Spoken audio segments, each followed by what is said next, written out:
ఈ మగాళ్ళందరికీ నేను ఒక సవ్వాలబ్బా, ఒక నెల రోజులు భార్య ఏదో ఒక ఉద్యోగం చేస్తుంది. 1 month భార్య ఇంట్లో చేసే ప్రతి పని అశ్షు అశ్షు అబ్బా దబ్బా అనుకుంటా చేయి. నువ్వు ఆమెంత నీట్ గా చేయి, ఆమెంత సమర్థవంతంగా చేయి, ఆవిడలాగా హుందాతనంగా దాన్ని స్వీకరించు. నీకున్న అశుద్ధాల్ని, ఇంట్లో నువ్వు పడేసిన అశుద్ధాన్ని కడుగుతుంది, బాత్రూమ్ లో నువ్వు చేసిన అశుద్ధాన్ని కడుగుతుంది, తర్వాత బాసన్ల రూపంలో నువ్వు పడేసిన ఎంగిల్ని కడుగుతుంది. వీటన్నిటినీ శుభ్రం చేసి నిన్ను ఒక పుచ్చ పువ్వులాగా తయారు చేసి నిన్ను నీ పిల్లల్ని సమాజానికి పరిచయం చేస్తుంది. మరి భార్యను ఏమనలేదు ఎందుకండి? భర్తని ఇంటి పెద్ద అన్నారు.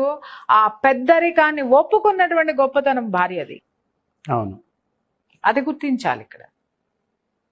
మగవాడు ఏ విధంగా సక్సెస్ అయినా, మగవాడికి ఏ ట్యాగులు వచ్చినా, ఏ బిరుదులు వచ్చినా దాని వెనుక ఆడదాని యొక్క సపోర్ట్ 100కి 200% ఉంటేనే ఆ స్థాయికి భర్త అనేవాడు చేరతాడు.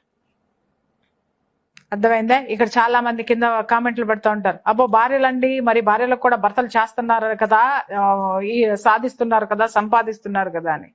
చాలా మంది ఆడవాళ్ల గురించి నాకు తెలుసు, భర్త సపోర్ట్ కించిత్ లేకపోయినా భార్య ఇంట బయట రచ్చ గెలుస్తుంది. అవునండి, అది దమ్ము భార్య అంటే.